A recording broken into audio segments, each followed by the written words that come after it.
বাড়ির সামনে বসে মদ্যপানের প্রতিবাদ করায় শিক্ষককে মারধর। কামারহাটি পৌরসভার ৩১ নম্বর ওয়ার্ডের ঘটনা। রাস্তায় ৬ জনকে মদ্যপান করতে দেখে প্রতিবাদ করেছিলেন শিক্ষক। ৫ থেকে ৬ জন মিলে হামলা চালায় তার উপর। বেলঘরিয়া থানায় অভিযোগ দায়ের করেছেন শিক্ষকের পরিবার। ঘটনা সিসিটিভি ফুটেজ প্রকাশ্যে। পুলিশে অভিযোগ দায়ের হলেও এখনো কাউকে গ্রেফতার করা হয়নি।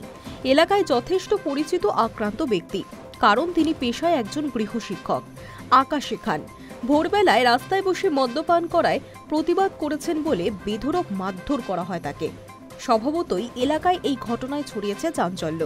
সাধারণ মানুষের নিরাপত্তা নিয়ে উঠছে প্রশ্ন। সিসিটিভি ফুটেজে দেখা যাচ্ছে একজন মহিলাও মারধর করছেন প্রতিবাদী ওই শিক্ষককে। নাগারে চট থাপ্পড় মারা হচ্ছে, রাস্তায় ফেলেও চলছে মারধর। বেলঘরিয়া নন্দনগড়ে ঝিলপাড়ে বসে মদ্যপান করছিলেন কয়েকজন যুবক এবং যুবতী। ভোরবেলা প্রকাশ্যে রাস্তায় এভাবে কয়েকজনকে মদ্যপান করতে দেখে খারাপ লাগে অঙ্কন শিক্ষক নিরুপম পালের। তিনি প্রতিবাদ করেন। অভিযোগ, তারপরই প্রথমে তার বাইক ফেলে দেওয়া হয়, এরপর ওই মদ্যপের দল চড়াও হয় তার উপর। শুরু হয় বেদম মার। শরীরের একাধিক জায়গায় আঘাতের চিহ্ন রয়েছে ওই শিক্ষকের। গোটা ঘটনায় আতঙ্কিত তিনি। নিরুপম বাবু জানিয়েছেন, সকালবেলা এক আত্মীয়ের বাড়ি থেকে ফিরছিলেন। সাত সকালে ওভাবে রাস্তায় বসে কয়েকজনকে মদ খেতে দেখে বিষয়টি ভালো লাগেনি তার। এলাকার পরিবেশ বিঘ্নিত হতে পারে এই আশঙ্কায় প্রতিবাদ করেছিলেন তিনি, আর তার জেরেই জুটেছে মার। আক্রান্ত শিক্ষক জানিয়েছেন, এক আত্মীয়ের বাড়িতে কালী পুজোর নিমন্ত্রণ ছিল। সকালে সেখান থেকেই বাড়ি ফিরছিলেন 6:45 নাগাদ।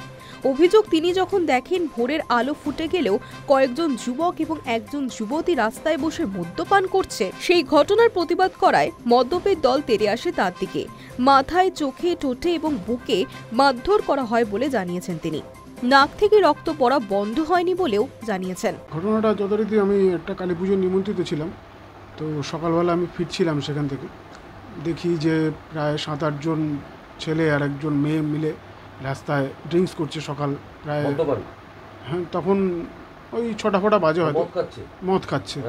তো আমি যথারীতি বলি, সকাল হয়ে গেছে, এখনো তোমরা এগুলো কেন করছো, এখানে মদ কেন খাচ্ছ? তো উঠে এসে আমাকে মারা শুরু করে দিল। আক্রান্ত শিক্ষকের অভিযোগ, তার মোবাইল কেড়ে নেওয়া হয়, বুকে পেটে লাথি মারা হয়।